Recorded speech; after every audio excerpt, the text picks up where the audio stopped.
a doctor came in, wearing his white coat, and he said, "Oh, it's a dog." And I said, yeah. And he said, "Can I pet it?" I said, "Absolutely." Well, he got down on the floor with my dog, and he looked up to me as he was petting my dog, and he said, "I've been working the past 15 hours." Wow. And you could just tell he had been through so much that day. He had just gotten out of surgery, and I don't know what happened on the surgery table, but it was a lot. Yeah.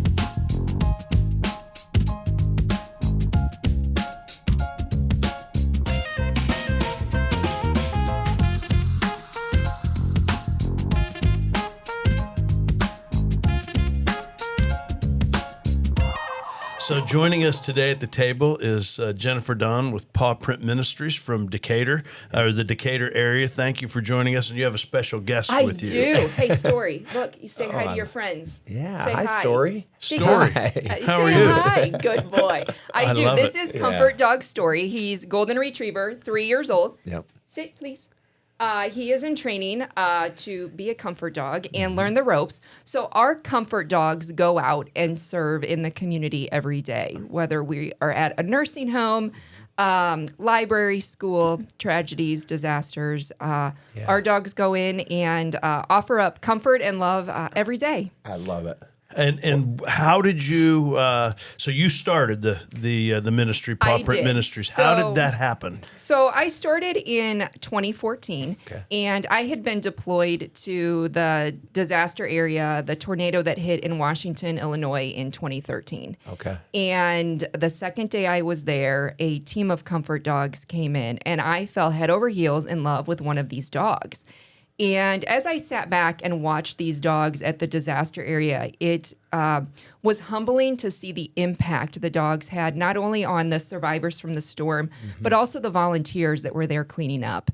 And I knew that our community needed one of these comfort dogs. So I started looking into it and trying to figure out how we could make this happen. And that led me out to California, where I met with another gentleman who has a nonprofit organization out there. And I showed up to his house with my clipboard and my 20 questions all typed out. I was ready to go. And Have you always been a dog person? No. Okay. Really? Wow. Little dogs that you could dress up and put in a stroller and walk around the block. That was my jam. Gotcha. Yes, I love it. yes. No, I was not always a dog person, and I especially knew nothing about large dogs Sure. and nothing about dog training or training a dog up to the level that we train our dogs to go out and serve in the community. Sure. And when I met with this gentleman, he I think he saw the sparkle in my eye. He saw the vision that I had, and he said, "You know what? I think you need to start your own organization." And so I came home from that, and one thing led to another, and started to bring my community and village around me, and PawPrint Ministries was born. So we now have 45 comfort dogs serving across Central Illinois. That's incredible. That is amazing. Yeah. What I am curious, the training, the time to train, and the cost to train. Yes. What that looks like. We have developed a 7-phase training program to train volunteers in the community with their own canine. It takes a volunteer 1 to 2 years to get through our training program. It just depends on how much time they really have to dedicate and commit to training their canine.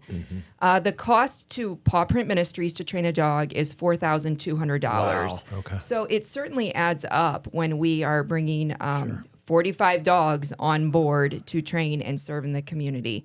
But I tell you, I could easily keep 50 more dogs busy here right? in Central Illinois, Wow. just with the number of calls that we receive. And many of our volunteers, this is not their full-time job. They have a full-time 9 to 5 or whatever. And so they do this on the side. Along with that, some of our volunteers that do have that full-time job, one of them is a dentist. So she actually takes her dog to her dental clinic. Oh, cool. And her dog is trained to lay on a patient if requested to assist that patient while they're getting their cool. teeth cleaned or whatever Sure. it might be. And we have dogs in schools full-time with social workers, and it's awesome that we've got some of our handlers that are able to take their dog to work and to go and serve in the community in that respect. Yeah, that's pretty amazing. What, as you talk about training, is it best to begin with a dog when it's 6 months old or 6 Well, years it's old, just or like somewhere a in child. between? You want to Okay. teach them from Day day one Maybe so. But, what the rules and expectations are. So, Story, I started training him at 8 weeks of age. That is the best time to start. Okay. Now, with that being said, that is not always possible with our volunteers. So, because we do have such a big investment on our end in training the canines, we request that they are under the age of 5, just so that we can get a little bit of longevity out of them serving in the That community. makes sense. Yeah. Is there a certain or type of dog that you like to or have in this job? I Well, guess. everybody has their favorite breed of dog, and personally, I feel that golden retrievers are very easy to train for this. They love everyone and have just such a gentle, calm demeanor. Yeah. Now they shed, so that does make it a little bit challenging. But Sure. our smallest dog is 5 pounds, our rescued pup, and largest dog is around 120, Yeah. and everything in between. So I think it really comes down to the volunteers' preference. We have greyhounds on our team. We have Really? whippets. We have wow. German shepherds. Okay. Yeah. Yeah, all different breeds. So what's a typical day look like for Story if he was going to be working? Well, his best day would be going anywhere and everywhere to go see people. Okay. Yeah. Gotcha. Yes. Yep. His typical work day is at the office. So he spends a lot of time at the office with me, and he is the official door greeter. So if you come past the PawPrint Ministries office, Story will be there to say Gotcha. hello to you when Yeah. you walk in the door. And where are you located? We are in Park 101 in Decatur Okay. on the northeast side. We moved to that location 2 years ago. So we have over 6,000 square feet of training space for our volunteers. Man. We offer 4 training opportunities each week for our volunteers to be able to come and train their canine. We train very, very hard. We work hard in different training scenarios so that we can fully prepare our dogs to serve. So right now we are we are working on building a hospital simulation lab in our facility Okay. to train dogs around hospital beds that move, IV pools, IV tubing, because we do serve in hospitals, and our dogs need to understand. If this was a hospital bed right here, and I told my dog to place his paws up here, he would need to be able to do it safely without taking a flying leap on top, Right. and also without injuring the patient that's in the bed. Sure. So we just had a huge push to help fund our hospital room that we will soon be building in our office. Awesome. That is really cool. So you mentioned hospitals. Yes.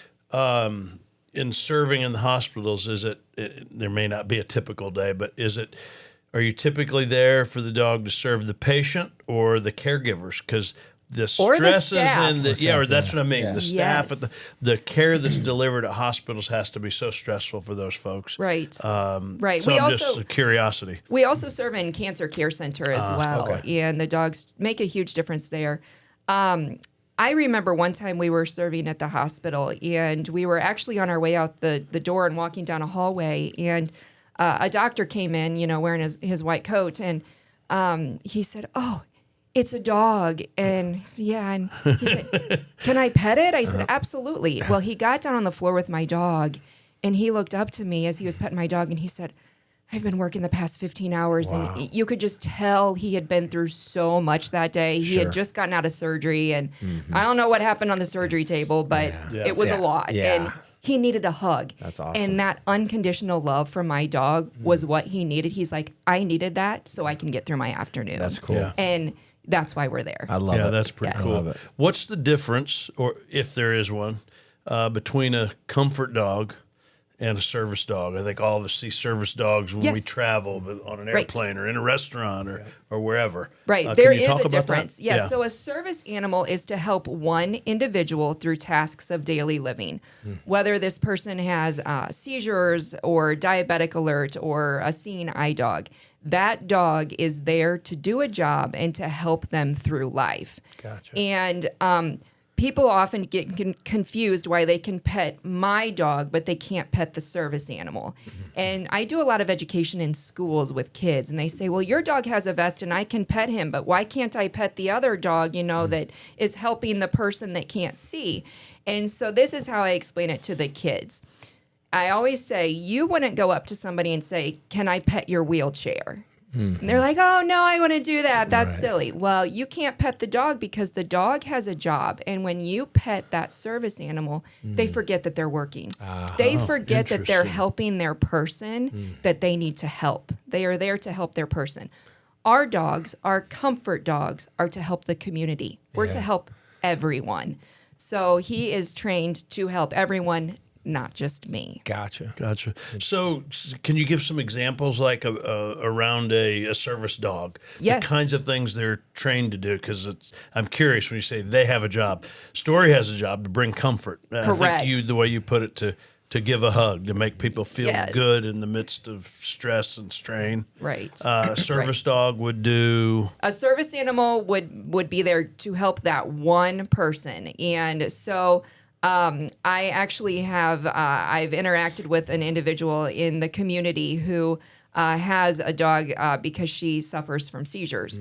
And her dog actually alerts her 30 minutes prior to an episode. And so she is allowed to get herself to safety when she knows an episode is coming on because that dog can alert her.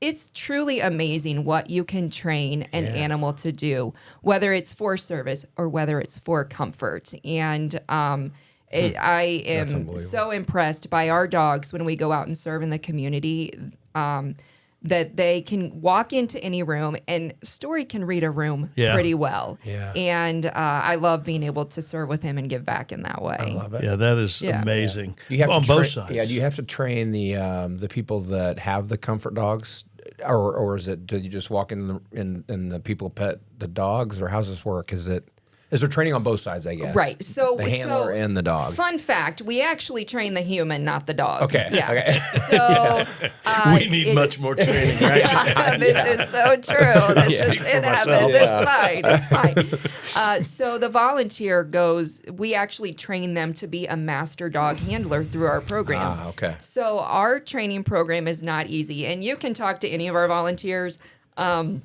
Many of us have left in tears just because it's hard. I bet. It's hard. And we have such a heart for serving, and we want to serve and give back. And we want our dogs, we want to help them learn and be able to go and do. And it is very hard to get through the training program. Our training, we expose our dogs to anything and everything we can think of, from balloons to parades to fire trucks to ambulances to weird sights and sounds and smells. Sure. We've trained on a Clydesdale farm. I got the idea for training on a Clydesdale farm because the first year when I started PawPrint Ministries, we come over to Springfield every year for the Illinois State Fair. For Veterans Day, we are requested to be here for veterans and their families and thank them for their service. And I remember the first year I got here, I had my dog and I had my little red wagon and all my marketing materials. I got here, before the state fair had opened up, and was walking through the fairground, and my dog froze. He stopped walking. And I said, "What are you doing? I don't have time for this. We gotta go."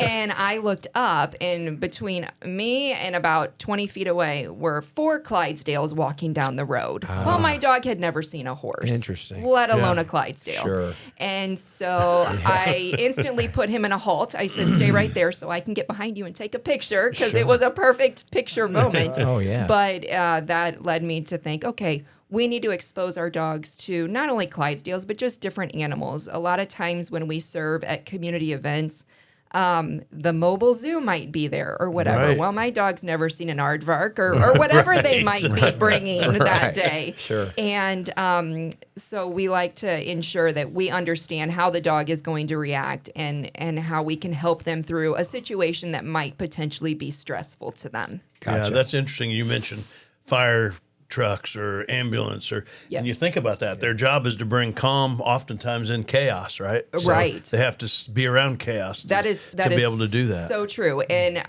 it's so fun. We bring the chaos in training. So we've partnered with Decatur Blaze Hockey Boys, and we bring them into our training a lot. And so we will have the boys, they will have leaf blowers, we'll throw tennis balls, we will throw food on the floor, we will have them eating a Subway sandwich right in our dog's face, because it happens when we go out and serve and Right. we are thrown into the school cafeteria and I've got 50 kids eating hot dogs in front of my dog. Right. Wow. Right. Yeah. So we expose them to this in a training scenario so that we can teach our dogs that there is a time and a place to eat and to play. But while we're vested and working, that's not one of them. Yeah. Amazing. I love it. Yeah. On a typical week, how many requests will you have to serve? So we actually have a rotating schedule to numerous nursing homes, assisted living facilities, hospitals. We go to Danville, VA 3 times a month. Oh, okay. So they are on our schedule regularly. So we have over 75 visits every month that are already set and ready to go. And then in addition to those, then we will get the one-offs, phone calls of community events, parades, different things like that. When the unfortunate tragedy or disaster pops up, we will cancel everything off of our schedule and deploy all available volunteers to go and assist. Okay. So it's a volunteer-based organization for the most part then? It is. Yeah. It is. And these tragedies and disasters are challenging because this is not exactly what we're trained to do. Sure. We're trained to provide comfort with our dog, but then we get thrown into these situations in the school or in the church, wherever it might be, that a disaster has come or struck the community. And when I walk into that school or the disaster with my dog, he walks in, he doesn't speak, he doesn't judge, he just walks in with compassion. Yeah. And so often when the world is crumbling, that's what you need. You just want that hug from a dog. And it really breaks the walls down and it allows the kiddos in these situations to trust us and to open up and talk. And we don't have the answers, but we can certainly sit there and listen. Sure. So funding. You want to talk a little bit about It's how... my favorite You took the question. question right out of my Yes. mouth. I was going to I mean, ask you. I would I'd imagine... be happy to talk about Yeah, funding. you need to. Yeah. The work Yes. that you do Yeah. Yes. has to be supported. Does not happen without money. And so we've been doing this now for 11 years and the community has really rallied around us and around our mission to make our outreach possible. And without that support, we would not be able to do what we do. So we're fully funded by donations from individuals and businesses across Central Illinois and also through grants. We got into the grant writing world about 6 years ago, and that has been really, really helpful to help propel and establish what we're doing and really start to build a sustainable nonprofit that's going to be right here for many, many years to like come. it. Yeah, and you've been here 11 years, 2014. 11 years. So you've done a I heck of know. a job. I used to work Time in the flies. not-for-profit arena, and fundraising It's is tough. It is. every day. I've had my moments, but honestly, it is just so humbling to see how many people have really stood with us just to make this possible. And it's expensive to train the dogs and to pay for our building and our website and all the different things to make a nonprofit go. And I am blessed and humbled just to be a part of it. Yeah. So do you guys do any kinds of fundraising events? I know you said private donors, individuals, businesses. Do you have any events to help raise We do. dollars? So we actually have an event coming up called Tailgate. This is going to be the first time we're hosting this. Last year it was called Donuts and Dogs. This year we're flipping it and we're having a tailgate. I like it. We're going to have Yeah. hot dogs and Elam's root beer. So a drum That was line. a big thing that's- in Decatur when I was growing up. Elam's Yes. root beer. Is It was that right? awesome. Yeah. You've it was never heard of great. No. Elam's? Yeah, Oh, it's just I out like there. root beer. It's So really well, good. Yeah. you'll have to try Elam's. We'll have to see if it Yeah. measures up to your standards. Yeah. But Yeah. Decatorites know Elam's very, Yeah. very well. Yep. So, but yeah, we're having the tailgate coming up here September 20th and would love for the community to come out. And then also in April of next year, we are having a fur ball, which is a formal black tie optional affair Oh, nice. that we will be hosting. And so it's fun to get dressed up for a good cause. I like it. that's awesome. So your September 20th Yes. tailgate, where will Yes. that be held? At So your facility? It or? will outside Okay. in the parking lot, and so we are bringing out drumline and a Palms group, and we're gonna have all the things family friendly, lots of games and yard games and things like that. And we will have a lot of comfort dogs on site. I like it. All of our comfort dogs have their own business card. Oh. And so whenever we hop into these different schools or libraries, the kids go dog to dog because they got to collect them all. I like it. So you That's have cool. to come and get the dog's business Yeah. card. Are there sponsorships available for There that event? are. They Okay. are. Yep. So we are still working on that. Okay. So yeah, we'll let Peerless know. Okay, for We sure. would love Yes, Peerless's well, help. and we can help get the word Yes, out. get the word out. Yes. You know, as well with where folks can go to find Right out more here. information Thank about you. being Yeah, a absolutely. sponsor. Yeah, We Absolutely. appreciate that very much. Yeah. So I'm curious. Yeah. You said you have certain places, nursing homes, Yes. rehab facilities, whatever you may have, where you have regularly scheduled visits. Yes. Do you take different dogs each time, or do you take the same dogs? Do you find that people find that, hey, I want Story? We do have Versus- requests, which is challenging if Story's busy or Sure. tired. Or whatever. So we have a volunteer deployment website, like a private site where our volunteers can log on and then they sign up to attend these different visits that we go on in the community. So often our volunteers will find their favorite places that they enjoy visiting. And the nice thing is that they will go month after month. And so really we become second family to the individuals that we see in these communities. Over at Danville, VA, we've got a team that goes over there regularly, and the individuals there are sad if that dog is not able to come. Sure. I remember going to some group homes in Clinton, and I had a favorite friend there, and she would be very sad if I would not bring one of our female dogs. Okay. I would walk in with my dog Story or my dog Peyton, who I had before Story, and she'd say, "Well, where's JJ?" And Yeah. I'd say, "Well, Madison, I'm here with you, but I want JJ." And yeah, I so love it. everybody kind of has their favorite dog that they like to see out in the community. That's pretty cool. Yeah, Yes. it is really. It's a really cool story what Yeah. you're doing. Well, It I'm is glad that you amazing. finally got to meet one of our dogs Yeah. and learn more about what we do in the community. And just being a part of this, our community is just amazing how they rally around local nonprofits who are working to give back and serve. And we're just thankful for the support of so many near and far. And I've had so many cheerleaders literally from across the United States who have really urged us to make this happen. Yeah. And cool. without that, we wouldn't be here today. Yeah. So I find it not just interesting, but it would be a failure on our part not to point it out. You're not PawPrint Comfort Services. You're PawPrint Ministries. Yeah, which is a mouthful. Yeah. Well, most things are for me. So, but this obviously flows from a place of your personal faith and desire Absolutely. to care and serve people. If you'd like to say a little more about Number that. one part of our mission is to honor God in all we do and give back to our community Yeah. and serve. Oh, that's and so wonderful. we are represented by a variety of different churches, and all of our volunteers are passionate about sharing that love of Jesus with our community. And it's nice that we can do that with our dog That's by terrific. our side. That's Yeah. pretty cool. Yes. Pretty good stuff. So good one of the things, you have anything else? Nope. So I we was always gonna- ask folks as we wrap up the question, The as question. Brad Oh, my. calls Yes, it. It's not the- that big of a deal. So in all your years and life experience, if you could go back, I'm not asking ages, but if you could go back 20 years Yeah. and give your younger self Yes. a piece of advice based on what you've learned over the last 20 years, what would those one or two things be?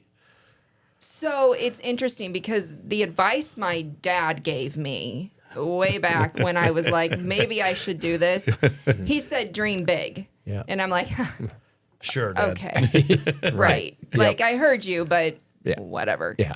Well, I think that, stayed on my heart, and here we are. I dreamed big Yep. and made it happen, and dream big. Like, Yeah. don't let the world limit you. Don't be stuck in a box. Step outside your comfort zone. This is not my comfort zone. Sure. And did not like big dogs or dogs that shed. I say God has a sense of humor. He says, I'm going to name you the dog lady. Like, here we go. There we go. Yeah. And so dream big. That's cool. Dream big. Make it happen. Shoot for the stars. Like, Yeah. go get what you want. Yeah. And you guys are making a real difference. That's awesome. Yeah. Thank you. Yeah. And great Thank you. advice. Yeah. Very good advice. Yeah. Thanks so much for what you're doing and for My pleasure. carving out a little time to share your story with us. Yep. My story Yes. on the floor. Yes. Yeah. Yes. Right. Yeah. Thank you. I love it. My Thanks. pleasure. Thanks for having me. Yeah, you bet.